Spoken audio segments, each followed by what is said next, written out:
hermanos, bienvenidos una vez más a Embajadores de Dios.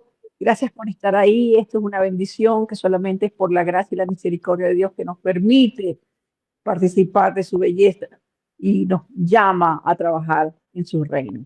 Siempre nuestro corazón estará agradecido por esa participación.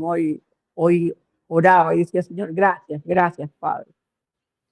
Bueno, nuestro invitado de hoy es un venezolano, un chico joven, con una actitud increíble desde chiquito, desde jovencito, dijo que sabía que ese era el llamado.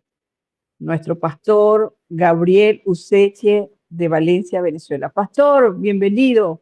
¿Cómo está? ¿Cómo se siente? Hola, hola, Dios les bendiga, mucho gusto. Aquí súper contento de poder estar con ustedes esta noche y compartir un tiempo tan agradable y ameno con embajadores del reino. No, embajadores de Dios, pastor.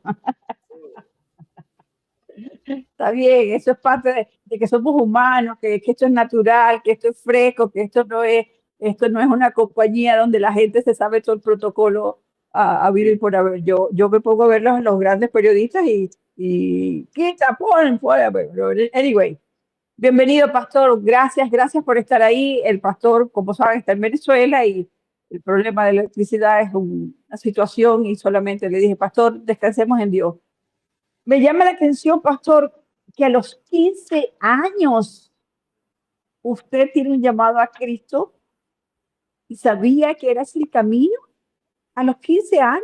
A los 15 años llegué a la iglesia Ajá. y las semanas, apenas tenía como 2 semanas, comenzaron a orar por mí y me ministraban y me decían, tú vas a ser pastor y pastor de multitudes y viajarás a naciones y predicarás el nombre del Señor, pero a la verdad, me habían hecho esa profecía, me habían orado por eso, pero yo no lo creía y no lo quería tampoco.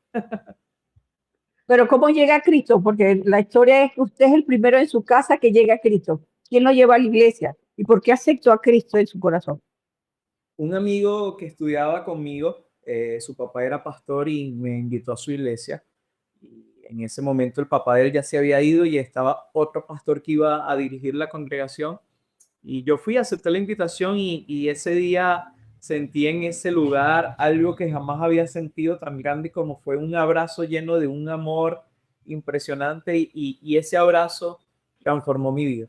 Ese abrazo me hizo sentir en casa. ¿Pero qué fue? ¿Un abrazo sobrenatural? ¿Usted sintió que alguien lo abrazaba?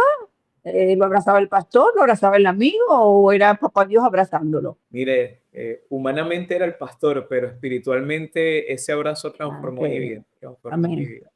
¿Por qué? ¿Qué sintió en ese momento? ¿Y por qué le transformó desde ahí en adelante? Creo que era un joven con muchos problemas en casa que estaba buscando llenar sus vacíos en cosas vanas y en cosas del mundo, pero ese día sentí como mi vida estaba siendo llena y restaurada y todo cambió de momento y eso fue increíble, me cambió la vida, ese abrazo de amor me cambió la vida. Amén, amén. Y es muy importante eso porque es así como que estamos aquí y hay un encuentro con este Dios de diferentes formas, en diferentes gente, y empieza una nueva vida, ¿verdad? Y la gente tiene que entender que hay en Cristo hay una nueva vida, ¿verdad, pastor? ¿Cómo le explicamos a la gente que hay una nueva vida? Que no importa dónde estés, lo que estés sufriendo, lo que estés pasando, hay una oferta de una vida que es la verdadera vida.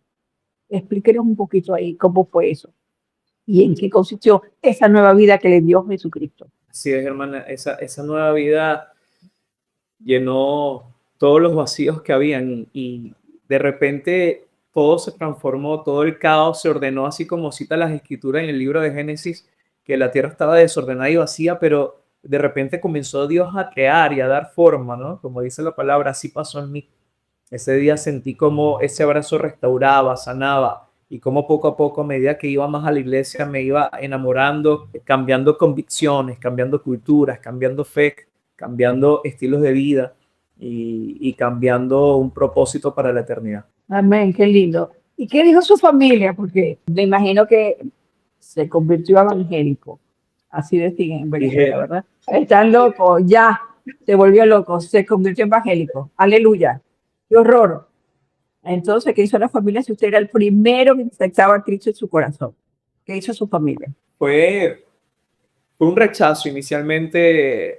Las palabras, estás loco, ¿cómo es eso que ahora eres evangélico? Yo era católico practicante, vengo de una familia católica practicante también, y en mi casa habían esos altares con velas y santos y todo esto. Cuando yo digo que ahora quiero ir a la iglesia evangélica, mi familia no lo podía hacer, mi mamá se puso en contra de todo eso.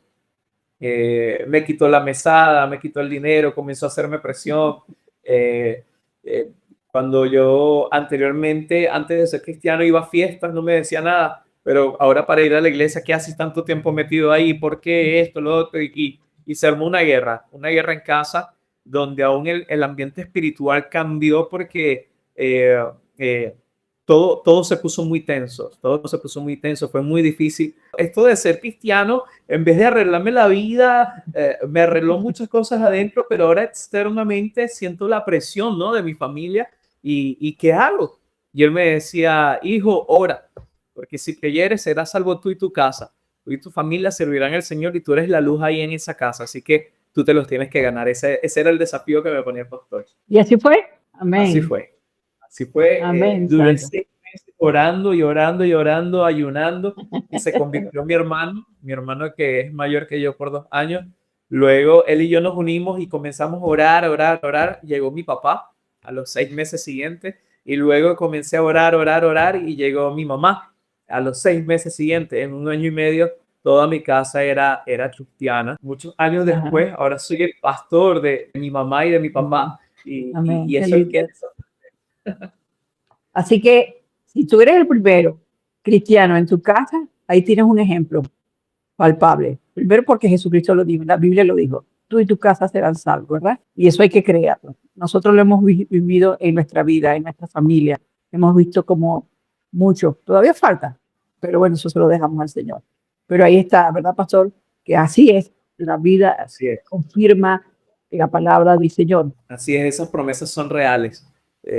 Por eso la Biblia es tan clara cuando dice y creer hasta el final que nuestra familia le pertenece a Jesús. ¿Y cómo llega a ser pastor tan rápido? A los 20 años ya es pastor, pero usted iba a la velocidad del rayo. Como le dije, yo no quería ser pastor. No. De hecho, iba resistido a eso de pastorear. Me encantaba adorar, servir, pero cuando me decían eso, me volvían a repetir en congresos de jóvenes, en actividades, vas a ser pastor de multitudes. Mi respuesta era, el Señor reprenda al diablo. Esto es para mí, eso no es para Se mí. pasaba, pastor. Sí, sí, yo me excedía a la otra línea. Yo que, no, Señor, no, yo no quiero nada con eso. Déjame cantando, déjame adorando, déjame limpiando la iglesia, recibiendo a la gente, pero yo no quiero nada que ver con el pastorado, porque veía tantas necesidades que pasaban los pastores, tantas situaciones difíciles, y yo decía, no, yo no quiero ser pastor, no quiero ser pastor. Pero cuando Dios te llama, te comienza a atrapar, y a los 20 años comencé fue a liderar y pastorear a los jóvenes de una iglesia. Y ahí comenzó Dios a enamorar mi corazón de lo que era el ministerio pastoral. ¿Y cómo es ese enamoramiento con el misterio pastoral? ¿Qué significa eso? Ese enamoramiento es que comienzas un día a amar a la gente de una forma fuera de lo convencional. Comienzas a sentir el dolor de la gente, comienzas a querer ayudar a la gente, a suplir la necesidad de la gente, llorar con la gente, reír con la gente.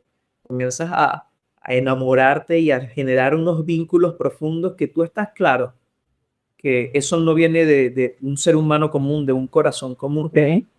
sino que comienzan a hacer algo, un amor increíble por las personas. Ahí te Qué lindo. enamoraste. Y ese amor lo pone Dios, por supuesto, ¿verdad? Y es la conexión de ustedes con Dios como pastores.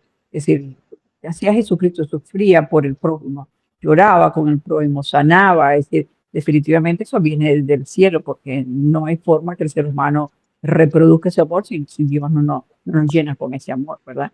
Y ese amor está ahí disponible para todos nosotros, ¿no? Porque no necesariamente tienes que ser pastor, ¿verdad? ¿Es así? Así es, así es. Indudablemente cada uno, Dios lo escoge y lo capacita y le entrega un ministerio, ¿no? En mi caso me entregó ese pastorado, pero el amor es para todos aquellos. Y parte de la visión de mi iglesia es que la iglesia Tierra de Proeza ama íntimamente a Dios, ama a sus hermanos y proclama a Cristo sirviendo con amor, porque en el final de todo la esencia de la vida cristiana es vivir el amor de Dios, amándolo a Él y que ese amor se apodere de nosotros para poderlo dar al prójimo y hasta lo último de la tierra. Qué lindo, qué lindo. Y ahí hace su primera iglesia. Arranca a los 20 años a tener su primera iglesia. Cuando No, ya dejó de reprender al diablo. no, a los 25 Y el años. diablo dijo, yo no tengo nada que ver con eso. Sácame de ahí, de ahí. No, no, ya hubo un momento en que, bueno, ya no me resistí el llamado, como le digo, Dios me enamoró, me atrapó con esos lazos de amor, como dice la palabra, y ya no me resistí el llamado, ahora me apasionaba pastorear, ya no me resistía al pastorado y comencé a liderar y ser pastor de jóvenes a nivel de un estado. Llegué a dirigir aquí unas cuantas iglesias, 15 iglesias en aquel momento, como pastor de jóvenes. Y a los 25 años, Dios me llama a dedicarme al pastorado, pero ya no juvenil, sino a fundar una iglesia. Y recuerdo que ese fue el desafío cuando tenía 25 años. Vamos a enviarte, si tú tienes el llamado pastoral, Gabriel, vemos cómo Dios te ama, cómo Dios te usa. Bueno, ahora te desafiamos, ve y funda una iglesia, pues. Y ahí a los 25 años acepté ese desafío. ¿Y cómo le fue? ¿Qué pasó en ese desafío? Me imagino, yo sé que fue exitoso, pero yo quiero que él me lo explique. Planta su primera iglesia. Esa fue la primera. Sí, ¿cómo fue? Fue duro. 2014 Iniciamos. Venezuela, vamos a ubicarnos. 2014 Venezuela, con toda la crisis, yo vivía en Venezuela, yo viví 5 años en Venezuela, del 2012 al 2017, y sé que lo que el Starbucks es cierto, Venezuela en plena crisis con una escasez bravísima. Había que tener mucha fe para montar una iglesia, había que creerle mucho a Dios para plantar una iglesia, pero usted Sí, creyó. de hecho, cuando yo comencé en el 2014, hermana, eh, yo estaba muy bien económicamente, tenía mi negocio, un emprendimiento, no llamemos un negocio, un emprendimiento en el cual me iba muy bien, tenía mi estabilidad económica, todo marchaba bien. Y cuando yo doy inicio a la plantación de la iglesia, de repente Venezuela sin bruscamente cambia, ¿no? De repente vino ese declive económico que fue una locura. Se pierde la materia prima del negocio, del emprendimiento de dulces, pierdo el negocio, se me daña el carro, muere mi bebé, eh, entró un caos mi vida y mi fe fue muy desafiada plantando esa iglesia. El primer año de establecer la iglesia fue un año en donde sentí que lo estaba perdiendo todo, ¿no? Y mi fe era desafiada y me preguntaba, ¿realmente Dios me llamó a esto? ¿Realmente tengo que ser pastor aquí?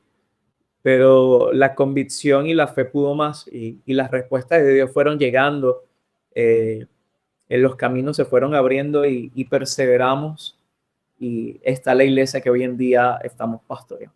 Pero ha plantado más iglesias también. Hemos ayudado y colaborado con Ok. plantaciones en Irú. ¿Y cómo es?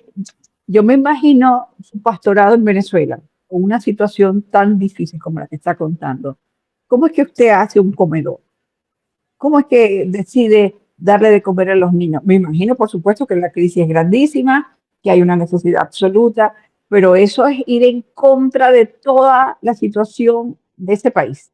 Un país eminentemente en caos. Sí, en el año 2016 recuerdo que me pasó un escenario bastante fuerte en un servicio de oración con los niños. Nosotros plantamos esa iglesia debajo de una mata de mango y estábamos en el patio de una casa y le pido a uno de los niños, hijo, por favor, yo quiero que ores por esto. Y ese niño me sacude la mano y me dice, no, yo no voy a orar, pastor. Y yo le digo, pero ¿qué te pasa, hijo? ¿Por qué estás así? yo no quiero orar, yo estoy bravo con Dios. Yo llevo 2 días orando, pidiéndole a Dios que me dé de comer y estoy muerto de hambre y no me ha dado nada. En ese momento hubo un caos en mi vida, en mi mente, en mi corazón, se me hace un nudo en la garganta y yo me quedo así como que, ¿qué es esto, Señor?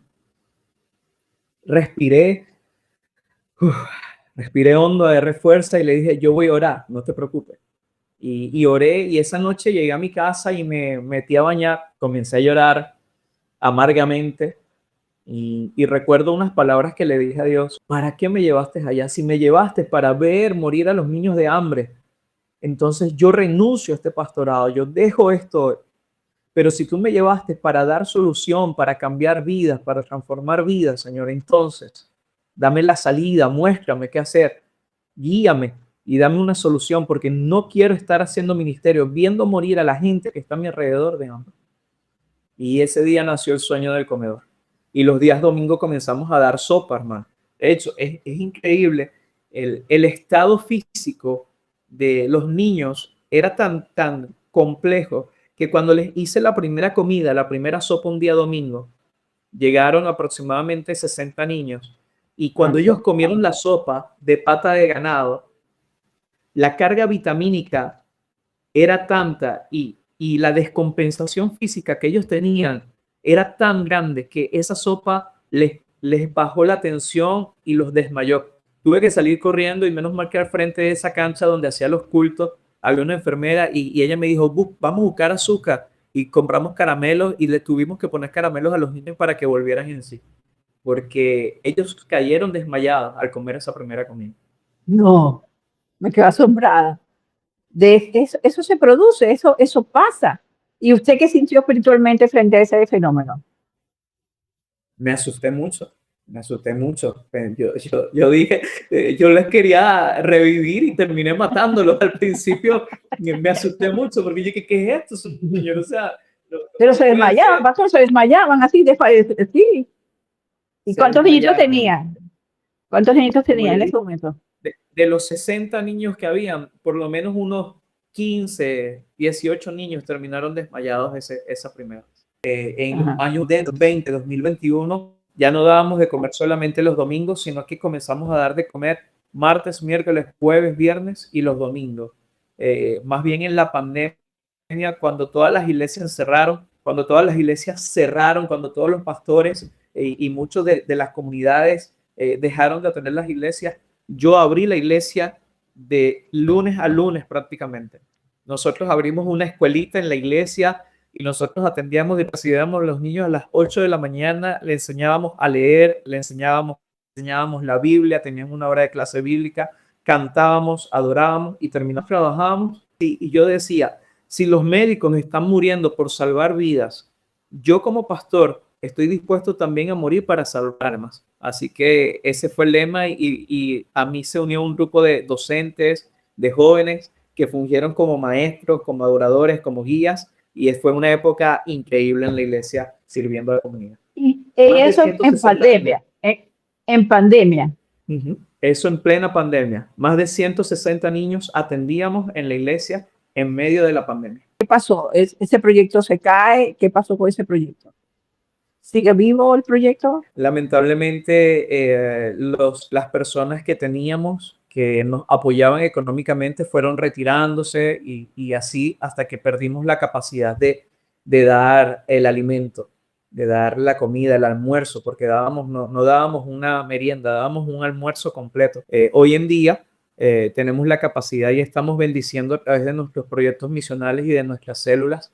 Podemos dar un pancito con queso y repartimos aproximadamente por semana unas 100 meriendas por semana a niños en distintos lugares de nuestra comunidad. Y no hay forma de rescatar ese proyecto ahora con la nueva Venezuela que pudiera surgir. ¿Qué le dice Papá Dios? Hasta este momento, hermana, la nueva Venezuela, seguimos llenos de esperanza, creyendo que vamos a levantarnos, pero aún no ha sucedido. Que si soñamos con hacer cosas, yo soy un soñador. Yo soy un soñador.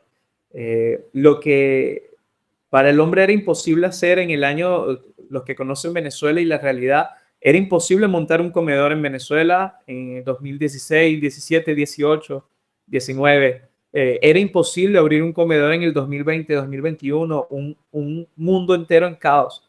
Pero yo sigo creyendo en el Señor que los proyectos que son de Él se van a dar y seguimos soñando. Soñamos con colegios, soñamos con cosas maravillosas que hacer para el Señor, hermano. Los sueños no se han detenido, pero entendemos también que todo tiene un tiempo, todo tiene un momento y seguimos confiando en el Señor que Él nos va a ayudar y Él va a poner a la gente para poder llevar estos planes a realidad. Amén, amén.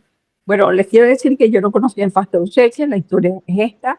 Mi pastor, Ezequiel Vélez, va a Cúcuta, Colombia, a una actividad de Enfoque Global, que es una organización a nivel internacional donde ellos pertenecen, y mi pastor conoce al pastor Ucheche. Cuando mi pastor regresa a Venezuela, de Colombia, aquí en esa iglesia, me dice, está ahí, conocí un pastor y venezolano, me cayó muy bien, hicimos sintonía espiritual muy lindo. ¿En qué lo puede ayudar el dador alegre? Les comento a la audiencia que nosotros dirigimos una organización que se llama el Dador Alegre Foundation, que tiene como misión llevar la palabra de Dios acompañada de cajas con insumos que papá Dios nos regala. Y cuando mi pastor me dice ¿qué tiene el dador alegre tenía juguetes nuevos. El dador alegre tenía ropa. El dador alegre tenía unos, ¿cómo se dice? Bultos en venezolano, backpack en inglés, ¿verdad? Que nos habían regalado. Y digo, pastor, todo esto es del pastor Ucheche. Entonces el pastor mío me conecta con el pastor Ucheche y ahí empieza una relación. Y enviamos entre Senda, que llenó todos esos backpacks, nuestros juguetes, y hicimos una caja de ropa para caballeros, una caja de ropa para mujeres, una de niños, una de niñas, y enviamos 11 cajas, el Dador Alegre Foundation y Senda. Yo quiero saber ese impacto. Yo nunca he podido ir con mi caja, ¿verdad? Yo tengo 7, 8 años haciendo el Dador Alegre y yo nunca he podido ir, bueno, porque papá Dios no lo permitió, porque me puedo movilizar, pero no había un momento. ¿Qué pasó cuando llegó a estas cajas? ¿Qué pasó cuando usted vio todo eso? Cuénteme esa experiencia que me la contaba, por supuesto, en vía chat, pero yo quiero que lo que la gente entienda, lo que significa, lo que en este país sobra para nuestro país es una bendición grande. Esas cajas, para ponerle, sería esperanza. Transmitía una Amén. esperanza, transmitía un amor, y transmitía una alegría de saber que Dios está cuidando de ti. Cuando regalábamos esos kits escolares, la sonrisa en los niños y la felicidad de los padres de saber que sus hijos iban a tener cómo ir a clases era maravillosa. Cuando regalábamos esos juguetes que ustedes enviaron, juguetes de marca que los niños jamás habían visto, o sea, un juguete marca Lego que jamás habían podido tener en su mano, que jamás habían soñado con tener un juguete de más de $100 y que eso sea su regalo, eso era como que wow, o sea, me siento en un cuento de hadas, ¿qué es esto? No puede ser, o sea, esto es mío, y sí, eso es suyo, eso es de ustedes, o sea, disfrútenlo. Nosotros, imposible pagarlo, imposible costearlo, imposible regalarlo, pero Dios le estaba diciendo, epa, ustedes son mis niños, ustedes son mis hijos, y yo cuido de ustedes. Y eso es una cosa, hermana, que no tiene precio. Ver esa sonrisa, ver esa alegría, es algo que no tiene precio y soñamos con poderlo hacer nuevamente, con ver esas navidades, con ver ese día del niño que viene en julio, esos planes vacacionales que hacemos que llenamos de 160 niños de distintas comunidades allí. O sea, la Iglesia Tierra de Promesa nació para servir y ¿saben? Nos llamaban la Iglesia de los Niños y no nos decían la iglesia de los niños por algo bonito, nos decían la iglesia de los niños porque éramos una iglesia pobre. Nos decían la iglesia de los niños porque era una iglesia sin recursos, porque era una iglesia sin líderes, porque era una iglesia sin adultos, era una iglesia sin finanzas, era una iglesia que no tenía diezmo, que no podía sostener a su pastor. Y han pasado 11 años y esos niños se han convertido en los jóvenes, esos niños se han convertido en los maestros, esos niños se han convertido en líderes que tienen células donde ahora ellos atienden 15, 20 niños. y la iglesia de los niños ha crecido. Hoy en día atendemos fuera de las 4 paredes de la iglesia a 1.436 personas, fue nuestra estadística del mes pasado, a través de jóvenes y adultos que están comprometidos con la misión de Dios. Wow, qué ejemplo tan hermoso. Además, en condiciones terribles, ¿no? Pero creyéndole a Dios. Eso fue lo más importante, pastor, creerle a Dios. Algún pastor nos está oyendo, gente que nos está oyendo y que sabemos, es tan difícil a veces creer, pero cuando nosotros vemos esos ejemplos, cuando vemos estos testimonios, decimos, no, es que Dios está ahí. ¿Es así, pastor? Definitivamente, yo creo que Dios, cuando tiene un plan tan grande y tan extraordinario con una iglesia, nos va a llevar a ese punto en que no podemos, hacerlo, porque Él siempre va a terminar glorificándose. Y me encanta eso de que Dios no comparte su gloria con nadie. Lo que ha sucedido en Tierra de Proeza sucede porque Dios lo hace, porque Dios es el Dios de esa iglesia, porque Él es el Padre de esa iglesia, porque Él es el proveedor de esa iglesia. Yo no soy nada, yo no soy nadie, yo soy un simple siervo que ha conectado con gente del reino, con gente con un corazón lleno de amor, lleno de compasión por las almas, como lo es mi pastor Ezequiel Vélez, como lo es usted y muchas otras personas que se han sumado para ayudar en distintas oportunidades. Y Dios coloca y arma su rompecabezas para glorificarse y transformar a toda una generación de niños que hoy en día son los jóvenes que están dirigiendo la iglesia. Así que definitivamente necesitamos creer y confiar que Dios lo está haciendo y saber que Él está con nosotros todos los días hasta el fin del mundo. Amén, amén. Y están cumpliendo que 12 años, me dijo que estaban, ayer cuando hablamos, me dijo que estaba de fiesta, ¿no era? Andaba de parranda, 11 no, años. que andaba de parranda celestial, ¿verdad? ¿Cómo es el cuento? Que fue la fiesta. Es que andaba de parranda, ese es un chiste baracucho venezolano, andaba de parranda. Pero bueno, cuénteme. No, él me contó que estaban festejando los 12 años, que estaba cansado. Cuénteme, pastor. Llegaron a los 12 años, 11 años, perdón. Llegamos a los 11 años, hermana, deleitándonos en los milagros. Sabe que la iglesia se llama Tierra de Proezas porque este lugar donde yo tengo la iglesia es un lugar de mucha pobreza. Central Tacarigua es el municipio más abandonado del estado de Carabobo. Y a mí los pastores me decían, Gabriel, ¿qué haces tú yendo para Central Tacarigua? Tú puedes fundar iglesia en San Diego, tú eres un pastor, eres administrador en comercio exterior, eres teólogo, tienes habilidades, eres un muchacho joven, tienes gracias, tienes amigos en zonas buenas de la ciudad, naciste y te desarrollaste en una zona buena de tu ciudad. ¿Por qué te estás yendo para allá? Y es porque Dios me envió, Dios colocó amor y pasión por mí en ese lugar. Y recuerdo que en distintas oportunidades, pastores, amigos, me han ofrecido irme afuera del país. Yo he tenido la oportunidad de predicar en 9 naciones diferentes y representar al Señor en distintos lugares y distintos países, incluyendo Europa. Y siempre me dicen, quédate, tienes demasiado potencial, eres joven, eres inteligente, quédate. Y yo le digo a la gente, no, si tú quieres ayudarme, no me ofrezcas. Yo sé que me estás ofreciendo quedarme por ayudarme porque entiendes la crisis que hay en Venezuela, pero no me ayudes de esa forma. Yo no quiero que me ayudes así. Si tú realmente me amas, crees en el ministerio que tengo y quieres ayudarme, ayúdame a quedarme en Venezuela y a cumplir mi misión en Venezuela, porque yo sé que en ese lugar van a salir grandes hombres y mujeres de Dios. Yo no necesito que alguien me saque del país, necesito que alguien me ayude a seguir en mi país, a poder tener bien este ministerio, a poder desarrollar a toda una generación y a levantar a misioneros de Venezuela que van a ir a lo último de la tierra porque tienen un corazón lleno de compasión. Han sido formados en los tiempos más difíciles del país, están dispuestos a pasar, están dispuestos a caminar por horas, están dispuestos a dar todo por Jesús porque Jesús los salvó a ellos. Y esa es la generación que yo estoy levantando en Tierra de Progreso, una generación que ama a Dios, una generación que cree en Dios. Así que, ¿qué han sido estos 11 años? Han sido años de milagros, han sido años de formación, han sido años en que estamos comenzando a ver el fruto de una generación que está abrazando la misión de Dios y que está soñando con ir a las naciones y marcar hitos en lugares donde aún Jesús no ha sido proclamado. Eso es lo que veo. Qué increíble. Ya entendí porque mi pastor, cuando lo conoció, se quedó encantado con el pastor Useche, de ver la unción, de ver la gracia, de ver el amor a Dios. Amén, qué lindo. ¿Y cómo conjugamos? Si alguien, voy a ponerme aquí en esta posición, si alguien quiere ayudarlo, ¿a dónde le escribes?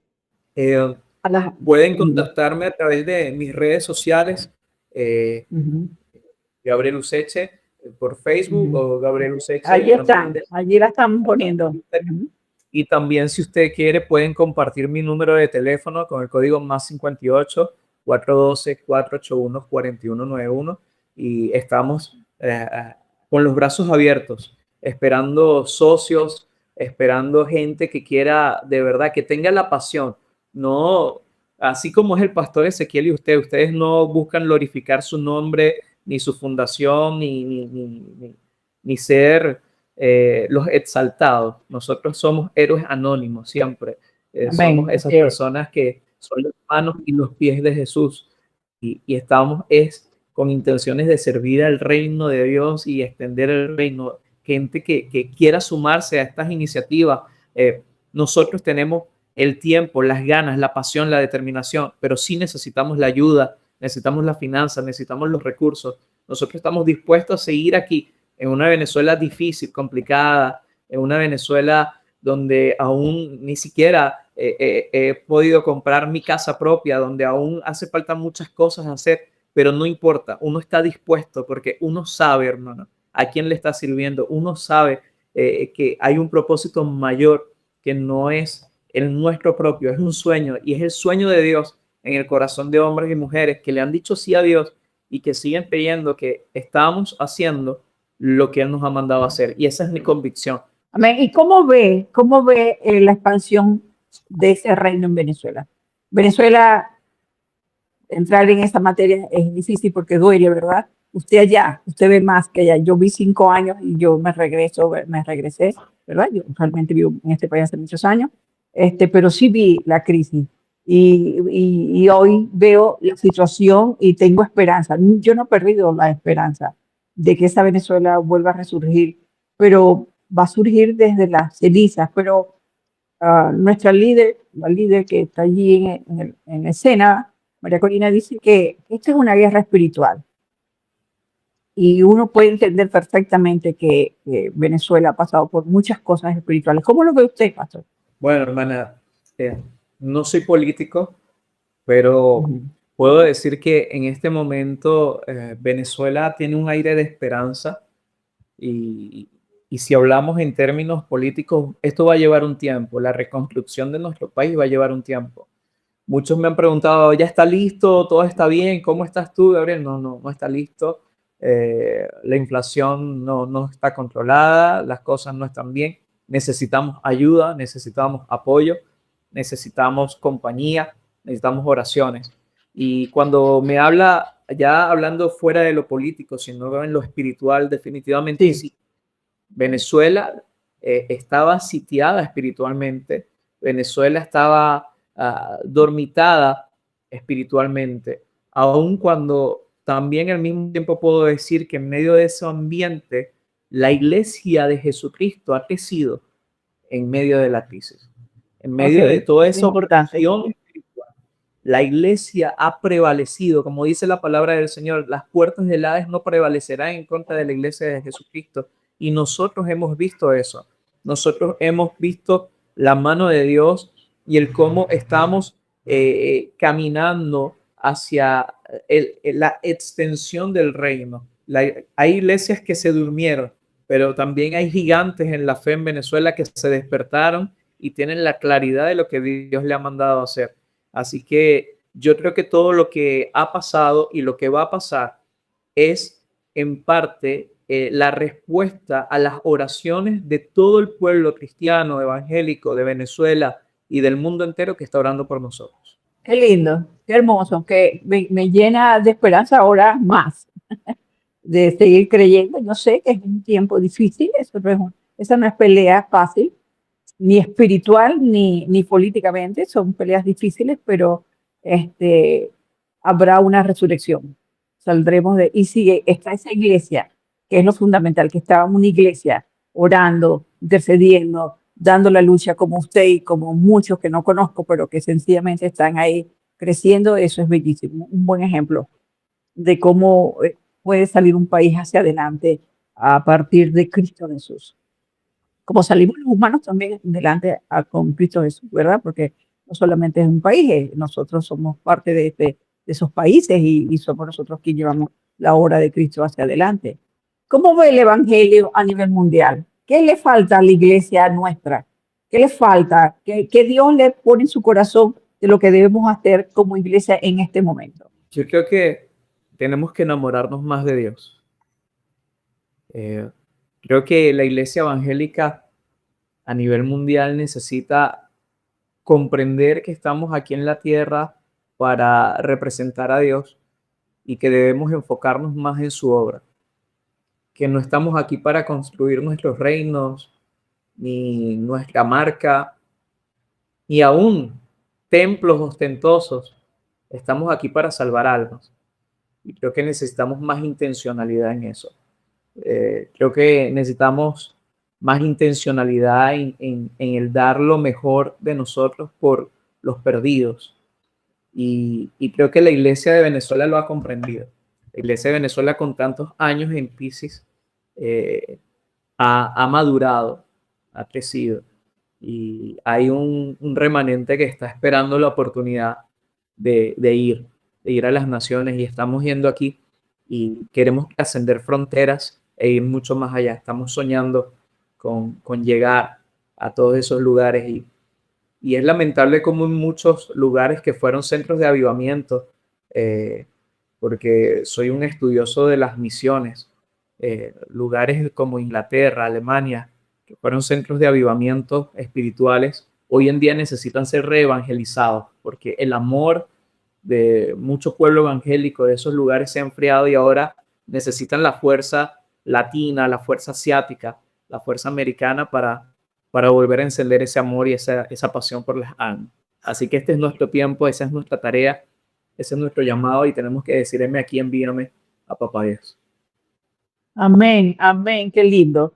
Bueno, pastor, un gran placer haberlo conocido así. Yo también le he dicho muchas veces, le he confesado que me encantaría, estoy esperando que las líneas a ellas abran y que Papá Dios ponga todo lo que tenga que poner en orden, ¿verdad? Para ir a... Ese es mi país y yo lo amo y yo tengo muchos años en este país, pero yo soy venezolana.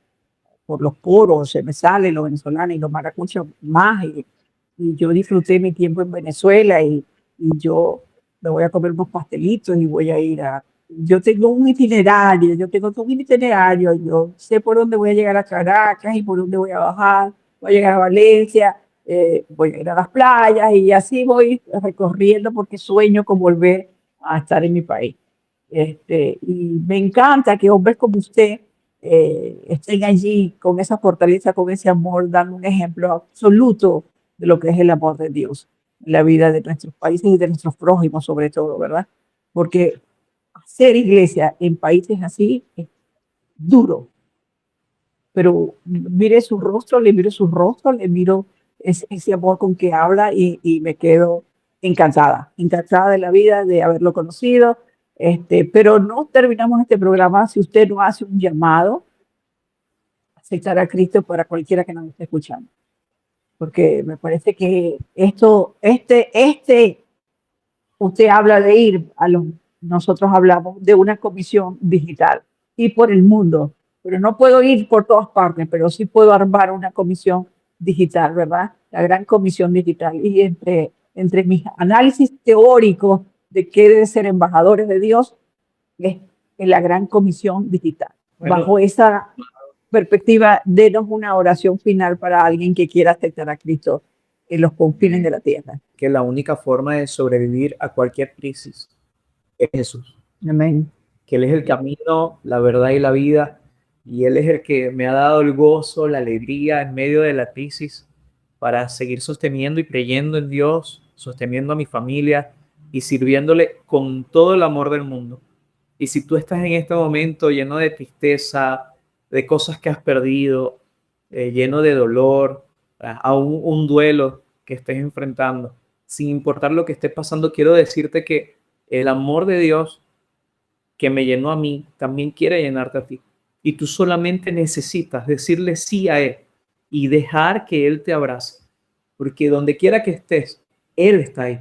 Él te ama, Él murió por ti en la cruz y Él quiere que tú le sirvas con toda la fuerza de tu corazón porque Él está esperando que se levanten más hombres y mujeres con esta pasión por aquellos necesitados, por la viuda, por los pobres, por los huérfanos, por los desamparados, por aquellos que están abandonados, hombres que tienen un corazón y mujeres que tienen un corazón hermoso como tú, que le digan sí a Dios.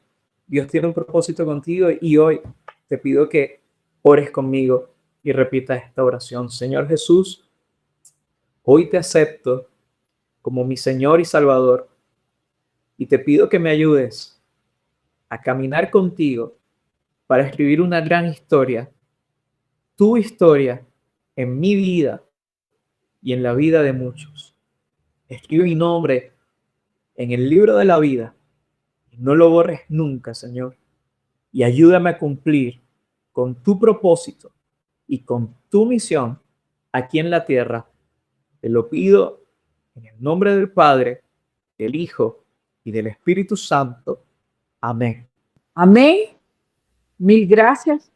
Mil bendiciones. Que Dios los siga llenando con ese amor y los siga llegando con esa fe y con esa fuerza con que se expresa, con que nos transmite ese amor que tiene por nuestro Señor Jesucristo, que me parece precioso y admirable. Mi respeto frente a eso. Y aquí tiene al dador alegre. El dador alegre todavía está aquí, ¿verdad? Vamos a ver qué pone Papá Dios en el camino y hacemos otro proyecto por ahí juntos.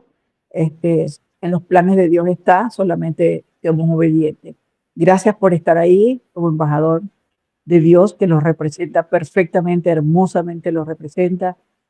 Lo siento en mi corazón y que el Señor lo bendiga grandemente y que no solamente se pueda hacer esos comedores, se multipliquen al 100 por 1 de esas promesas que Papá Dios le ha puesto a usted en su corazón y se hagan realidad. Mi agradecimiento y que el Señor lo bendiga grandemente.